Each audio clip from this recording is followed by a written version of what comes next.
जय सिया राम। तो जैसे कि कल हमने अपने प्यारे कथा रसिक श्री सीताराम जी को श्री ललित किशोरी जी का चरित्र श्रवण कराया। पता चला हमें वे कि स्वयं वे कितने उच्च कोटि के भक्त थे, लेकिन उसके बावजूद वे जिनकी कृपा प्राप्त करना चाहते थे, जैसी रति मति प्राप्त करना चाहते थे, वे थे श्री गल्लू जी महाराज, गल्लू गोस्वामी जी, जिनका नाम हमने उनके चरित्र में भी श्रवण किया था। ललित किशोर जी ने अपनी अभिलाष माधुरी ग्रंथ में एक पद गाया, जिसमें पता लगता है कि गोस्वामी गल्लू जी की रति मति प्राप्त करने की कितनी अभिलाषा थी उन्हें। वे लिखते हैं, कभुक ऐसी बननी बनेगी, गोस्वामी श्री गल्लू जी सी मेरी मति रति रूप सनेगी। रुचि न है चित छाड़ी जुगल, जसना रसना कुछ और न बनेगी। ललित किशोरी सुलभ जब ते पतित उदाहरण पने बनेगी। ललित किशोर जी स्वयं उच्च कोटि के भक्त थे, लेकिन गल्लू जी जैसी रतिमति प्राप्त करने की उनकी अभिलाषा थी। गल्लू जी महाराज उस समय के ब्रज के सर्वोच्च भक्तों में से एक थे। साधन भक्ति में आदर्श स्वरूप के थे वे। आपका जन्म जेठ कृष्णा अष्टमी संवत 1884 को वृंदावन के श्री राधा रमन मंदिर के जो सेवाई थे श्री रमन दयालु गोस्वामी जी, उनके पुत्र के स्वरूप में हुआ था। तो बचपन से ही राधा रमन जी की तो सेवा प्राप्त थी, क्योंकि उन्हीं के सेवायत के घर पर जन्म हुआ। लेकिन श्री रमन दयालु जी जो उनके पिता थे, वे अधिकतर फर्रुखाबाद में रहते थे। वहाँ उनके बहुत सारे शिष्य आदि थे, तो गल्लू जी को भी वहीं रहना पड़ा, वहीं उनका विद्यादान हुआ। लेकिन प्रारंभ से ही गल्लू जी की मानसिक स्थिति साधारण लोगों जैसी नहीं थी, बहुत भिन्न थे सबसे। सदा भक्ति में रमे रहते थे, सत्य का स्वभाव रखते थे, स्वप्न में भी मिथ्या नहीं बोलते थे, वृथा वाक्य कभी नहीं निकलता था उनके मुख से। दैन्य विनय की मूर्ति थे, लोभ तो छू तक नहीं गया था उन्हें। अद्भुत स्वभाव वाले थे, सर्वस्व देकर भी दूसरों की सेवा करने में विश्वास रखते थे वे। भक्ति से हृदय ओतप्रोत था, ऐसा कौन सा गुण था जो ना हो उनमें। अद्भुत व्यक्तित्व था उनका। संसार के प्रति कोई आसक्ति नहीं थी, सर्वस्व केवल भक्ति को, भगवान को ही मानते थे और भगवत सेवा साधन को ही सर्वोपरि मानते थे। लेकिन दुर्भाग्यवश जो भी उनका वातावरण था आसपास का, वो उनके भजन के अनुकूल नहीं था। सबसे बड़ा दुर्भाग्य तो ये था कि उनके पिताजी की आर्थिक स्थिति अच्छी नहीं थी। वृंदावन में बहुत सारा कर्ज हो गया था उन पे, जिसके कारण उन्हें वृंदावन धाम छोड़कर फर्रुखाबाद में रहना पड़ रहा था। अब इससे बड़ी प्रतिकूलता क्या हो सकती है। जिसका हृदय जहाँ रमा हो, राधा रमन जी के प्रेम में रगा, और उन्हीं को छोड़कर, धामवास को छोड़कर दूर रहना पड़े, इससे बड़े दुख की बात और क्या है। लेकिन अब पिता का ऋण ही इतना था कि अपने ईष्ट के धाम से बाहर रहना पड़ रहा था उन्हें। लेकिन अब उन्होंने संकल्प कर लिया कि कुछ भी हो, इस प्रतिकूलता को दूर करूंगा मैं। कार्य आसान तो नहीं था, क्योंकि उनकी उम्र बहुत छोटी थी, नौकरी व्यवसाय के लायक नहीं थे, तब वे तो पिता का ऋण कैसे चुकाएं। और फिर हृदय में भक्ति और भगवान के अलावा कुछ था ही नहीं, तो नौकरी करे भी तो करे कैसे। उन्हें कुछ नहीं आता था, कोई कार्य में मन ही नहीं लगता था, केवल हरि और हरि की कथा कीर्तन यही में मन लगता था, यही उनका जीवन सर्वस्व था। तो सोचा ठीक है, धामवास तो लेना ही है, धन तो चाहिए ही, तो एक कार्य कर सकते हैं, जिसमें मन है वही करते हैं। और कुछ कार्य तो नहीं आता था, ना करने की इच्छा थी, तो हरि कथा कीर्तन ही करने लगे वे। पहली कथा 10 वर्ष की उम्र में की उन्होंने, लखनऊ में श्री साहब बिहारी लाल जी के घर। साहब बिहारी लाल जी वही जिनका चरित्र हमने, जिनके पौत्रों का चरित्र हमने कल सुना। श्री ललित किशोरी जी, उनके दादाजी थे बिहारी लाल जी। तो गल्लू जी महाराज की सबसे पहली कथा उन्हीं के द्वारा हुई 10 वर्ष की उम्र में। अब ये तो हमने सुना ही था कि बिहारी लाल जी कितने अमीर थे, कितनी सारी धन संपत्ति थी। तो बस फिर कथा के बदले जो भेंट चढ़ी पहली कथा से ही, वो थी 500 रुपए। और उस समय 500 तो बहुत बड़ी रकम होती थी। अब इस रकम से काफी अंश तक उनका ऋण तो चुक गया, लेकिन फिर भी अभी समाप्त तो नहीं हुआ था ऋण। अल्प अवस्था में ही अब वे सच्चे भक्त थे और बहुत अच्छे कथावाचक बन चुके थे। भक्तों के हृदय में गल्लू जी महाराज के लिए एक विशेष स्थान बनता जा रहा था, क्योंकि उनकी कथा बहुत अद्भुत होती थी। लेकिन इन्हीं सबको देखते हुए कुटुंब के ही व्यक्ति को उनसे ईर्ष्या हो गई और इतने जलने लगे वे कि छोटा सा तो है और इतना धन कमा रहा है कथा कीर्तन से, इसकी प्रसिद्धि बढ़ती जा रही है। कुटुंब परिवार के लोग ही ईर्ष्या करने लगे और उस व्यक्ति ने जो उनसे ईर्ष्या करने लगा 16 वर्ष की उम्र में उन्हें विष दे दिया। लेकिन जैसे ना तैसे परिवार वालों को, माता पिता को विष का पता चल गया, उपचार करवाया गया और उनकी प्राणों की रक्षा हो गई। ये भी पता चल गया कि किस व्यक्ति ने विष दिया है। पुलिस में रिपोर्ट भी करना चाहा, लेकिन गल्लू जी महाराज, उनका हृदय तो द्रवित हो गया। उन्हें अच्छा नहीं लगा कि परिवार के जन को ही पुलिस थाने भेज दिया जाए। बहुत उन्होंने विनय किया माता पिता से कि कृपा कीजिए, इनके विरुद्ध कोई कार्यवाही न की जाए।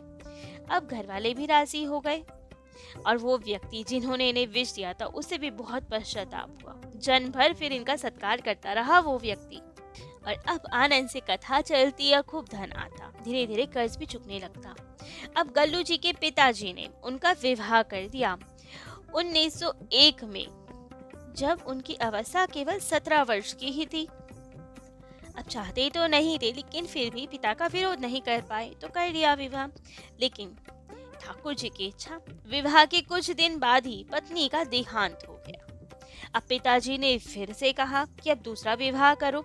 फर्रुखाबाद की ही एक कन्या से उनका विवाह फिर कर देना चाहा, लेकिन गल्लू जी महाराज दूसरे विवाह के पक्ष में नहीं थे। उन्होंने खूब आग्रह किया कि नहीं, मेरा विवाह मत कीजिए। यदि आप मेरा वास्तविक कल्याण चाहते हैं तो मेरा विवाह ना कीजिए, दोबारा रहस्य की बेड़ियां ना पहनाइए मुझे। लेकिन पिताजी माने ही ना। तब तो आप बोले, ठीक है, यदि पहनानी ही है बेड़िया तो लोहे की क्यों पहनाए, सोने की बेड़िया पहनाइए। पिताजी ना समझे कि सोने की बेड़िया कैसी, क्या कहना चाह रहे हैं। तब आपने कहा, यदि आपका यही आग्रह है, यही जिद है, मेरा विवाह ही करना चाहते हैं, तो फर्रुखाबाद की किसी कन्या से ना करके वृंदावन की किसी कन्या से कीजिए। कम से कम कन्या के बहाने ही सही वृंदावन से नाता तो जुड़ेगा, वृंदावन आना जाना तो होगा मेरा। तो आप चाहिए, यदि आपको बेड़िया ही पहनानी है तो सोने की बेड़िया, वृंदावन से नाता जुड़वा दीजिए मेरा। तब तो पिता ने बात मान ली और वृंदावन में जगन्नाथ मिश्र जी की कन्या श्री सूर्या देवी से उनका विवाह करवा दिया। अब गल्लू जी धीरे धीरे कथाओं में जितनी भेंट आदि होती थी उन सब से अपने पिता का ऋण चुकाने लगे और धीरे धीरे अब पिता पुत्र का सब ऋण चुक गया और वृंदावन जाने का मार्ग प्रशस्त हो गया और दोनों पिता पुत्र अब वृंदावन आके रहने लगे। एक समय तो वृंदावन जाते समय लुटेरे गाड़ी में घुस गए, खूब लूटपाट करने लगे। गल्लू जी के पास एक बक्सा था जिसमें बहुमूल्य अमूल्य ग्रंथ थे जो वो लेकर जा रहे थे। अब लुटेरों को क्या पता बक्से में क्या है, उन्होंने तो सब लूट लिया, वो बक्सा भी ले लिया। तब तो गल्लू जी महाराज बड़े परेशान। उन्होंने लुटेरों से कहा, भैया इसमें केवल पुस्तकें हैं जो तुम्हारे काम की नहीं, कृपा करो सब कुछ ले जाओ, केवल इसे छोड़ जाओ। और वाकई में वो पुस्तक लुटेरों के किस काम की, तो वे बक्सा वहीं छोड़ गए और बाकी सारा सामान लूट कर ले गए। अब वृंदावन आने के पश्चात गल्लू जी के जीवन का तो एक नया अध्याय प्रारंभ हो गया। बहुत प्रसन्न रहने लगे। राधा रमन जी के मंदिर के 40 सेवायत थे, मतलब सेवायत जो वहाँ पुजारी होते हैं, जो पूजा करते हैं, वे सेवायत। तो 40 सेवायत थे राधा रमन मंदिर के और बारी बारी सबकी सेवा होती थी। तो आपकी सेवा 2.5 वर्ष के बाद आती थी। सबको जब 40 सेवा थे तो सबका नंबर लगता था, तो 2.5 वर्ष के बाद आपकी सेवा का अवसर आता था। उस समय अति प्रसन्न रहते थे, प्राण खोल कर राधा रमन जी की सारी सेवा करते थे। लेकिन उससे इतनी सी सेवा से कहाँ संतोष मिलने वाला था।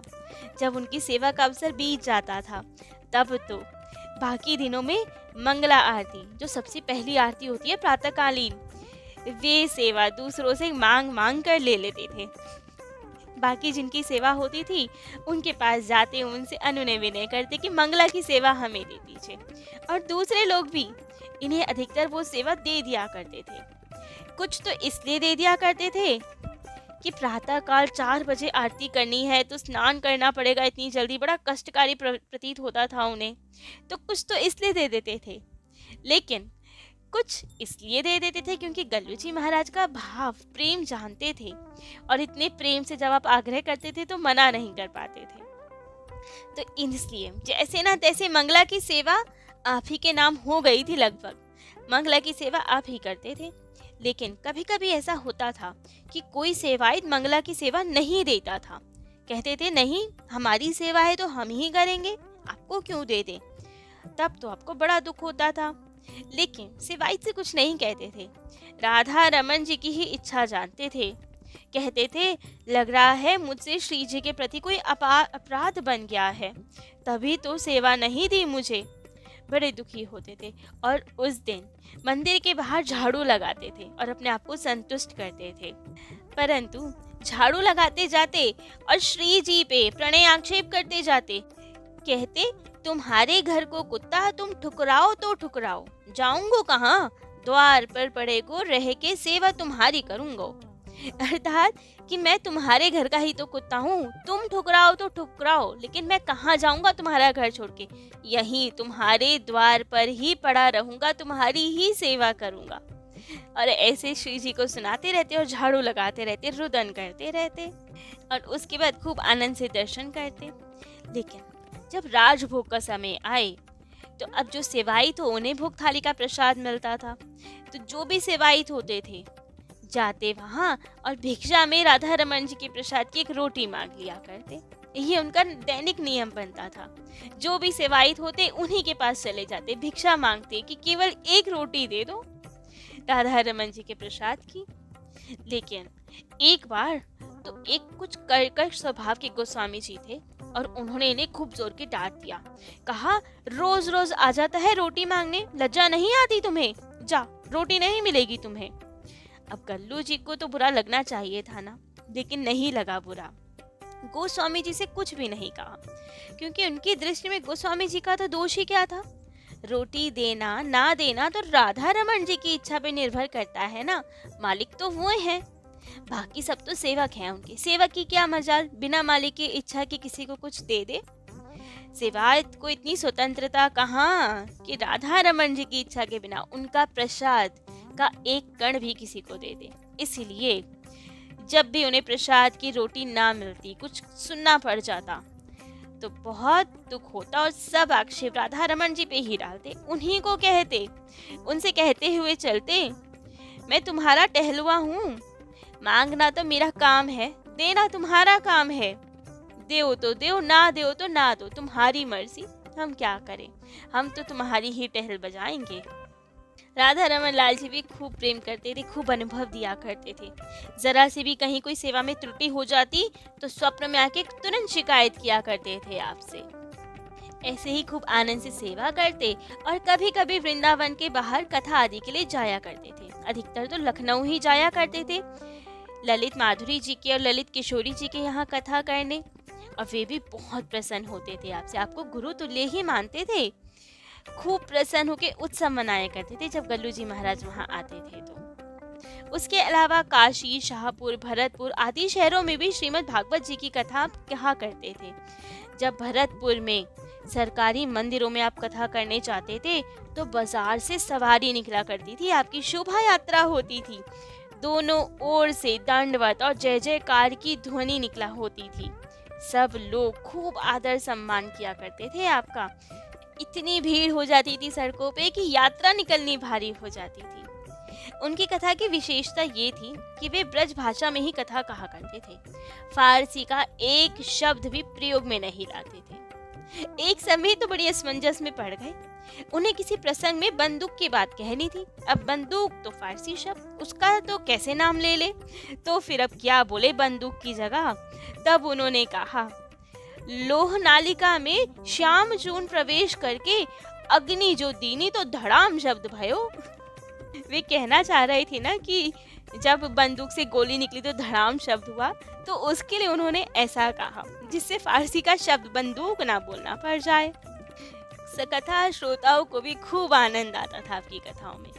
कथा से जितना भी भेंट धन प्राप्त होता था, सब धन गल्लू जी साधु वैष्णवों की सेवा में ब्रिजवासियों के ऊपर खर्च कर दिया करते थे। अपने परिवार के ऊपर खर्च नहीं करते थे। ब्रिजवासियों से और विशेष रूप से नंदग्राम और बरसाना वासियों से बहुत अधिक प्रेम था आपको। उनके घर 10-5 ब्रिजवासी अतिथि रूप में सदा रहते ही थे। कोई ना कोई आया ही रहता था जिसकी खूब आवभगत किया करते थे। श्री राधाचरण गोस्वामी जी ने लिखा है कि उन्होंने कम से कम 1 लाख रुपए उपार्जन, जो आजकल की कीमत के अनुसार लगभग 20 लाख के समान होगा, वो सब भागवत सेवा और भगवत सेवा में परमार्थ में खर्च कर दिया था। अपने ऊपर, अपने घर के ऊपर तो बहुत कम खर्चा किया करते थे। वे सब धन साधु सेवा में लगाना चाहिए, ऐसा ही मानते थे। केवल शरीर उपभोग के लिए जितना सामान कम से कम जरूरी है उतना ही रखते थे। लेकिन अब राधा रमन जी की सेवा कितने समय बाद आती थी, तो मन में विचार आया कि हमारे घर पे भी एक ठाकुर सेवा होनी चाहिए।